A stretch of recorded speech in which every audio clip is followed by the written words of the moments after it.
사도신경으로 신앙 고백 드림으로 새벽 예배 시작합니다. 전능하사 천지를 만드신 하나님 아버지를 내가 믿사오며 그 외아들 우리 주 예수 그리스도를 믿사오니 이는 성령으로 잉태하사 동정녀 마리아에게 나시고 본디오 빌라도에게 고난을 받으사 십자가에 못 박혀 죽으시고 장사한 지 사흘 만에 죽은 자 가운데서 다시 살아나시며 하늘에 오르사 전능하신 하나님 우편에 앉아 계시다가 저리로서 산자와 죽은 자를 심판하러 오시리라. 성령을 믿사오며 거룩한 공회와 성도가 서로 교통하는 것과 죄를 사하여 주시는 것과 몸이 다시 사는 것과 영원히 사는 것을 믿사옵나이다. 아멘.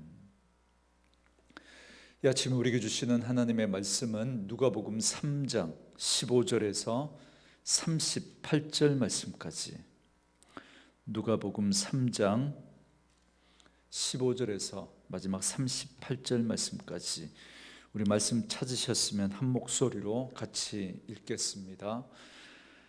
백성들이 바라고 기다림으로 모든 사람들이 요한을 혹 그리스도이신가 심중에 생각하니 요한이 모든 사람에게 대답하여 이르되 나는 물로 너희에게 세례를 베풀거니와 나보다 능력이 많으시니가 오시나니 나는 그의 신발끈을 풀기도 감당하지 못하겠노라. 그는 성령과 불로 너희에게 세례를 베푸실 것이요 손에 키를 들고 자기의 타작마당을 정하게 하사 알곡은 모아 곳간에 들이고 쭉정이는 꺼지지 않는 불에 태우시리라.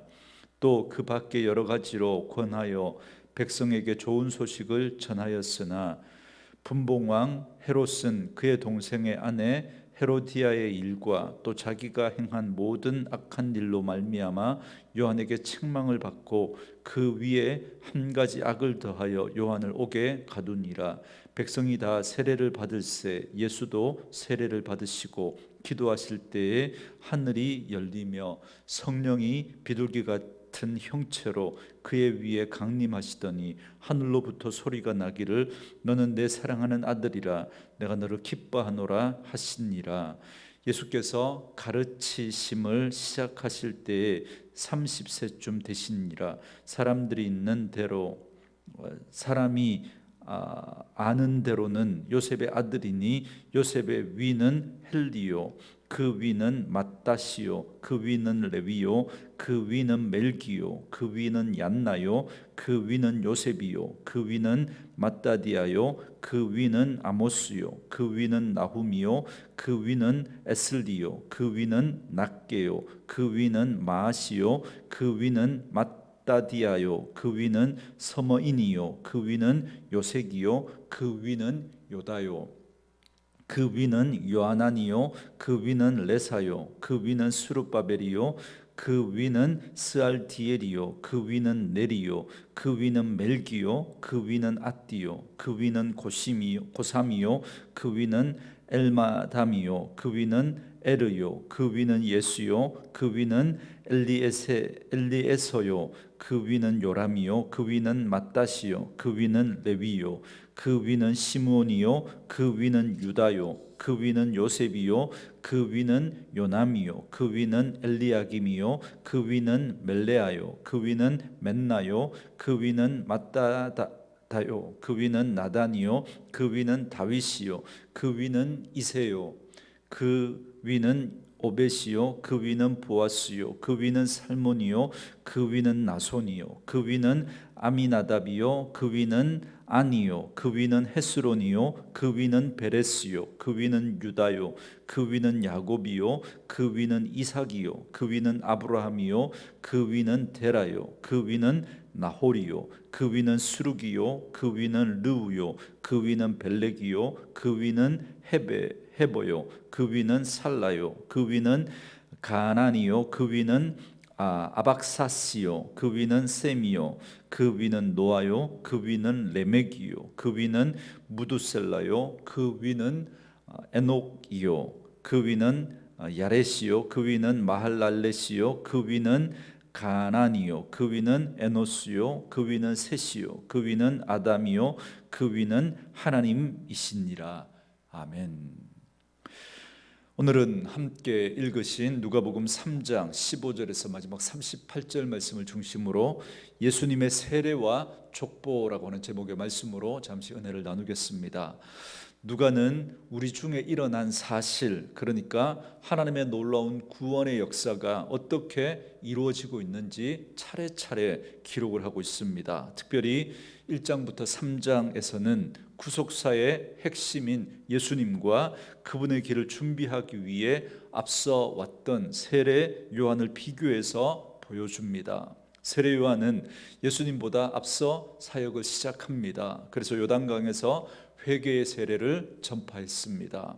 이는 예수님의 길을 준비하기 위함이었습니다. 그런데 15절 말씀을 보면 사람들은 세례 요한이 그리스도가 아닌가라고 하는 그런 오해를 가졌다는 걸 알 수 있습니다. 그래서 이를 안 요한은 어떻게 말합니까? 16절 말씀에 요한이 모든 사람에게 대답하여 이르되 나는 물로 너희에게 세례를 베풀거니와 나보다 능력이 많으시니가 오시나니 나는 그의 신발끈을 풀기도 감당하지 못하겠노라. 그는 성령과 불로 너희에게 세례를 베푸실 것이요 그럽니다.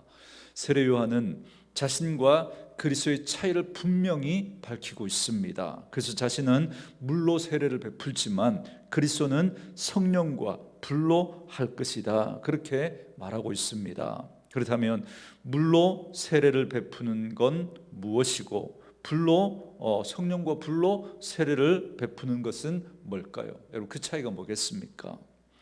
물로 세례를 베푸는 그 세례는 세례를 받는 사람의 영적인 변화를 상징적으로 드러내는 하나의 예식에 불과합니다. 그러니까 물 자체가 그 사람을 깨끗하게 하거나 거듭나게 할 수 없습니다. 그래서 요한의 세례는 그 물로 베푼 그런 세례라는 거죠. 그래서 요한은 나보다 능력이 많으시니, 그러니까 메시아께서 성령과 불로 세례를 주실 것이다, 그렇게 말씀을 하고 있습니다. 반면에 성령은 우리로 거듭나게 하고 죄에서 사함을 받고 새 생명을 얻게 하는 것이 성령의 사역입니다. 그래서 예수님은 이렇게 말씀하시죠. 사람이 물과 성령으로 나지 아니하면 하나님의 나라에 들어갈 수 없다 그러셨습니다. 그러니까 사람이 거듭나기 위해서 반드시 필요한 것이 성령이라는 걸 예수님도 분명히 말씀해 주셨습니다. 그리고 불은 하나님의 능력을 또 의미하기도 하고 또 우리의 삶을 견고하게 하는 훈련과 연단을 의미하기도 합니다. 그리고 때로 불은 하나님의 죄에 대해서 심판하실 때 또 사용되는 단어가 불이기도 합니다. 그래서 말라기 3장 1절에 보시면 불은 불순물을 태우는 그런 역할을 합니다. 그러니까 불은 악에 대한 심판, 그리고 하나님의 백성들을 또 거룩하게 하는 그런 도구로 사용되어지는 것이 불입니다. 그렇기 때문에 예수님께서 성령과 불로 세례를 준다는 건 그리스도께서 구원자이자 동시에 심판자가 되신다라는 사실을 보여줍니다. 구원과 심판은 동전의 양면과도 같습니다. 그래서 성령과 불로 세례를 베푼다는 건 예수님을 믿고 세례를 받는 자에게는 구원이지만, 그러나 그걸 거부하고 받아들이지 않는 사람에게는 그것은 심판이 되는 것입니다. 그리고 세례 요한은 그리스도에 대해서 나는 그의 신발끈을 풀기도 감당하지 못하겠다라고 하는 고백을 합니다. 당시 주인의 신발끈을 푸는 건 노예가 하는 일들인데 그 중에서도 가장 노예가 하는 일이 바로 그 일이라고 합니다. 그런데 요한은 자신은 그것도 할 자격이 없는 사람이다, 그렇게 말합니다. 굉장히 겸손한 고백 같지만 사실은 세례 요한의 말 그대로입니다. 사실은 하나님의 아들이신 예수님과 인간을 비교한다는 것 자체가 여러분 이건 불가한 것이죠. 그래서 세례 요한은 자기 뒤에 오실 메시아 그리스도가 얼마나 위대하고 크신 분이신지를 너무나 잘 알고 있었던 겁니다. 이어서 요한은 그리스도가 와서 하실 일에 대해서 증거합니다. 17절 말씀에 손에 키를 들고 자기의 타작마당을 정하게 하사 알곡은 모아 곳간에 들이고 쭉정이는 꺼지지 않는 불에 태우시리라 그럽니다. 키질을 해서 알곡을 가려내는 것처럼 그리스도께서 알곡은 모으고 쭉정이는 불에 태우실 것임을 말씀합니다. 진짜와 가짜를 가려내신다는 거죠. 여러분, 이건 역시도 구원과 심판을 말씀하고 있는 것입니다. 주님께서 이 땅에 오셔서 이 일을 행하실 것이라는 겁니다. 그래서 늘 복음에는 두 가지 반응이 나타나게 되는 겁니다. 받아들이든지 받아들이지 않든지, 돌을 들든지, 그렇게 하는 것이 바로 이 복음에 대한 반응인 거죠. 여러분, 좋은 게 좋은 거다, 여러분, 그런 건 없습니다. 그런 회색지대는 없습니다. 우리 신앙에 이런 회색지대, 타협하는 모습이 결국 복음을 변질시키게 하는 것입니다. 이처럼 세례 요한은 예수님에 대해서 증거하였습니다. 그리고 18절에서 말씀하시는 것처럼 그 외에도 여러 좋은 소식으로 사람들에게 예수를 전했습니다. 그러니까 세례 요한은 그리스도에 대해서 이러저러한 말들로 사람들에게 증거했다는 겁니다. 그러므로 좋은 소식은 다른 게 아니라 그리스도에 대한 소식입니다. 다른 것이 좋은 소식이 아니라 예수님에 대한 소식, 그러니까 그분의 탄생과 그분의 생애, 그리고 그분의 십자가의 고난과 죽음, 그리고 부활이야말로, 여러분, 이것이 바로 가장 기쁜 소식이고 복음인 것입니다. 그런데 19절부터 20절에 보면 요한이 그만 옥에 갇히고 맙니다. 왜냐하면 당시 갈릴리 지역의 분봉왕이었던 헤롯이 자신의 아내를 버리고 자신의 동생 빌립의 아내 헤로디아와 재혼을 합니다. 그 외에도 여러 가지 또 어떤 나쁜 그런 짓들을 많이 했기 때문에 거기에 대해서 세례 요한은 그건 잘못된 것이라고 책망하니까 세례 요한을 옥에 가두어 버렸던 겁니다. 이렇게 세례 요한이 잡혀서 감옥에 갇히는 것으로 그의 이야기는 마무리가 되고 이제 본격적으로 예수님에게 초점이 맞추어집니다. 세례 요한이 말했던 것처럼 그는 흥해야 하겠고 나는 쇠하여야 하리라라고 고백했던 그 고백처럼 사람들의 관심은 이제 세례 요한에서 예수님에게로 옮겨가게 됩니다. 그 시작은 요단강에서 세례 요한에게 세례를 받으신 사건입니다. 그런데 잘 보시면 여기서 누가는 의도적으로 세례 요한을 언급하지 않습니다. 그러니까 누가는 의도적으로 초점을 예수님에게 맞추고 있다는 걸 알 수 있습니다. 그리고 22절에 보시면 성령이 비둘기 같은 형체로 그의 위에 강림하시더니 하늘로부터 소리가 나기를 너는 내 사랑하는 아들이라 내가 너를 기뻐하노라 하시니라 그럽니다.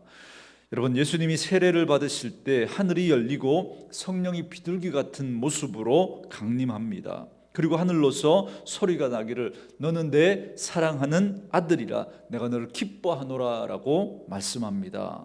여러분, 잘 보세요. 지금 예수님께서 세례를 받으시고 올라오시는 그 장면인데, 근데 여기에 성부 하나님, 성자 예수님, 성령 하나님이 동시에 나타납니다. 성자 예수님이 세례를 받으시고 올라오시죠. 그때 성령이 비둘기같이 임재하십니다. 그리고 그때 성부 하나님이 말씀하시는 겁니다. 여러분, 그렇기 때문에 이 사건은 이제 본격적으로 인류 구원을 위한 예수님의 사역의 시작이 선포되고 있다는 그걸 성부 성자 하나님이 삼위일체 그 하나님이 함께 하셔서 그걸 지금 증거하고 있는 것입니다. 그걸 잘 보여주는 사건이 바로 예수님의 이 세례를 받으시는 장면입니다. 그런데 오늘 본문에서 우리가 좀 주목할 것은 누가복음은 특이하게도 예수님께서 세례를 받으신 장면 후에 예수님의 족보를 기록하고 있다라고 하는 겁니다. 다른 복음서를 보면 예수님의 세례 이후에 광야에서 시험을 받으시는 그 내용이 나옵니다.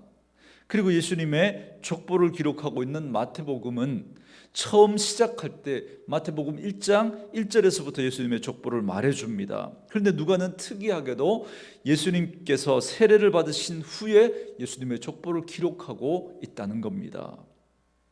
그렇다면 왜 누가는 예수님의 족보를 여기에다가 기록을 하고 있는 걸까요? 얼핏 보면 전혀 다른 이야기를 하고 있는 것 같지만 예수님이 세례를 받으시고 난 다음에 시험을 받으시는 그 장면이 나오든 아니면 족보가 나오든 여러분, 복음서가 말하려고 하는 의도는 한 가지입니다. 그게 다르지 않다는 거예요. 무슨 말이냐면 예수님이 세례를 받으실 때 너는 내 사랑하는 아들이라고 하는 이 하나님의 음성이 들려왔죠. 그리고 예수님이 시험을 받으실 때도 마귀는 예수님을 향해서 네가 하나님의 아들이거든 이렇게 말하면서 예수님을 시험합니다. 그러니까 두 사건의 핵심은 하나님의 아들 되심입니다. 예수님의 세례도 그렇고 예수님이 시험을 받으시는 것도 그렇고 이 두 사건의 핵심은 예수님이 하나님의 아들이냐 이걸 지금 말하고 있는 겁니다. 자, 그런 관점에서 보면 족보도 마찬가지입니다. 족보에서 핵심이 되는 단어는 아들입니다.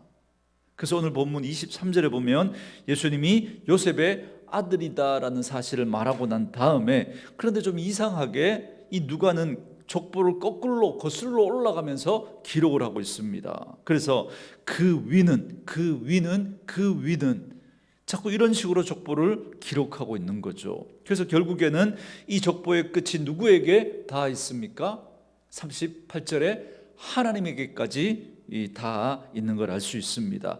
이걸 상향식 족보라고 합니다. 그래서 누가는 족보가 등장하는 위치도 그렇고 그리고 그 족보를 기록하는 방식도 그렇고 굉장히 독특하죠.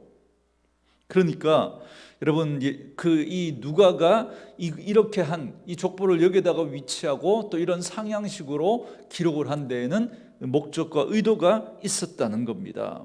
그 의도가 뭐냐면 예수님의 하나님의 아들 되심을 보여주려고 했던 겁니다. 이처럼 누가는 예수님의 세례와 그리고 사단의 시험에서 승리한 사건을 통해서 예수님이 하나님의 아들이라는 사실을 드러내고 그리고 족보를 통해서 이를 다시 한번 강조하고 있는 겁니다. 예수님은 사람의 아들이 아니라는 거예요. 하나님의 아들이시다라는 사실을 분명하게 말씀하고 있는 겁니다. 하지만 사람들이 다 그렇게 예수님을 받아들이는 건 아닙니다. 23절의 표현처럼 예수님은 그 당시 사람들이 아는 대로라면 그냥 목수의 아들 요셉의 아들이었던 거죠. 사람들은 자신이 아는 대로 그렇게 예수님을 생각하고 받아들입니다. 그래서 예수님에 대해서 인류의 위대한 스승이다, 기독교의 창시자다, 의롭고 존경받을 만한 인물이다, 그래서 5대 성인 중에 하나다, 그런 말들을 하지 않습니까? 그러나 그 생각이 결코 하나님에게까지 나아가지는 못합니다. 그래서 예수님에 대해서 많은 것을 알고 있는 것 같지만 그러나 정말 중요한 예수님이 하나님의 아들이라는 사실을 그들은 알지 못하고 믿지 못하고 받아들이지 못합니다. 그러니까 그들은 예수님의 존재를 인정합니다. 그분의 위대한 삶을 인정합니다. 그리고 그분이 하신 좋은 말들을 알고 있습니다. 그런데 예수님이 하나님의 아들이라는 사실은 모른다는 것이죠. 그리고 결코 인정하려고 하지 않습니다. 사랑하는 성도 여러분, 여러분은 예수님을 누구라고 생각하십니까? 너무나 중요한 질문입니다. 이건 우리는 예수님이 하나님의 아들이라는 사실을 분명히 알고 믿고 고백해야 합니다. 세례 요한이 지금 이 사실을 증거하고 있고 성경은 거듭 이 사실을 말씀하고 있습니다. 그래서 하나님께서 직접 하늘에서 음성을 들려주시기까지 하신 겁니다. 그러므로 날마다 이 놀라운 음성을 듣고 살아가는 그런 저와 여러분들 될 수 있기를 바랍니다. 그래서 저는 오늘 이 말씀을 묵상하면서 세례 요한은 이처럼 온통 자신의 삶을 하나님의 아들 되신 예수 그리스도를 드러내는 삶을 살다가 그야말로 광야의 외침처럼 세상 가운데 큰 울림을 울리고는 사라지는 그런 인생을 살았다라는 것입니다. 그래서 이 세례 요한의 그 인생을 묵상하면서 우리의 모습을 돌아보게 되었습니다. 세례 요한은 자신에게 주어진 사명, 예수님이 하나님의 아들 되심을 알리는 것으로 충분했습니다. 그는 오랫동안 사람들의 기억에 남기를 원치 않았습니다. 세상에 얼마나 많은 사람들이 자신의 이름을 내려고 합니까? 그러나 그는 마치 세상이 주는 인정과 세상의 그 사랑을 위해서 살지 않기로 작정을 한 사람처럼 살았습니다. 세상의 권력에 부딪힌다고 해서 가야 할 길을 돌아가지 않았습니다. 여러분이 오해하실까 봐 참고로 말씀을 드리면 여러분 이 시대의 세상의 권력이 여러분 뭐라고 생각하십니까? 여러분 그건 바로 여론입니다. 여론. 여러분, 전체주의 시대는 권력이 곧 여론이었습니다. 권력이 주장하면 사람들은 거기에 따라야 했습니다. 권력이 곧 여론이었고 여론이 곧 권력이었습니다. 그러나 지금은 그렇지 않습니다. 지금은 여론이 권력입니다. 여론이. 굉장히 중요한 이야기입니다. 그래서 여론에 의해서 권력은 얼마든지 바뀌어질 수 있습니다. 어쨌든 세례 요한은 세상의 인정, 사람들의 주목에 연연하지 않고 세상의 권력에도 흔들리지 않고 그는 자신이 가야 할 길, 그 사명을 위해서 묵묵히 예수님의 하나님의 아들 되심을 드러내면서 살다가 소리처럼 큰 울림을 울리고 그렇게 사라지는 인생을 살았습니다. 그래서 그의 이름은 순교자입니다. 그렇다면 오늘 저와 여러분은 무엇을 위해 하루를 살아가고 있습니까? 사람들의 기억에 남길 그 무엇을 위해서, 아니면 세상으로부터 받기를 원하는 그 무엇을 위해서, 아니면 세상의 여론 앞에서 드러날 그 무엇을 위해서 살고 있는 것은 아닙니까? 그래서 그것 때문에 그렇게 많이 주저앉고, 그것 때문에 그렇게 자주 멈추고, 그렇게 쉽게 돌아서곤 했던 그런 우리들의 모습은 아닙니까? 그래서 사명의 자리, 내가 죽어야 할 그 자리에서 이토록 벗어나 있는 것은 아닙니까? 그러나 요한은 오늘 우리에게 말씀합니다. 사람들의 주목과 기억에 남지 않더라도, 사람들이 듣고 싶어하는 소리가 아니더라도, 그것이 여론이 아니더라도 너에게 주어진 너의 자리에서 하나님의 백성답게 살아가면서 네 삶의 자리에서 하나님을 드러내는 것으로, 그것으로 네 몫의 사명을 다하는 것이라고 그렇게 우리에게 말씀해 주고 있습니다. 여러분, 오늘 이 아침에, 오늘 이 세례 요한을 통해서 우리에게 주시는 이 하나님의 음성에 여러분 귀를 기울일 수 있기를 바랍니다. 거창하지 않아도 됩니다. 사람들의 기억에 남는 것을 남긴다고 여러분 그렇다고 우리가 하나님 앞에서 그렇게 기억에 남는 인생을 사는 것은 아닙니다. 너에게 주어진 그 자리에서 하늘 백성답게 살아가면서 네 삶의 자리에서 하나님을 드러내고 예수님의 하나님의 아들 되신다는 사실을 드러내면 그것으로 충분하다는 겁니다. 오늘도 저와 여러분의 삶의 자리에서 하늘 백성답게 사시면서 그분의 하나님의 아들 되심을 드러내며 살아가는 그런 저와 여러분 되어줄 수 있기를 주의 이름으로 축원합니다. 오늘도 우리 찬양을 들으시면서 오늘 말씀 묵상하시고 함께 기도하는 시간 갖겠습니다.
하고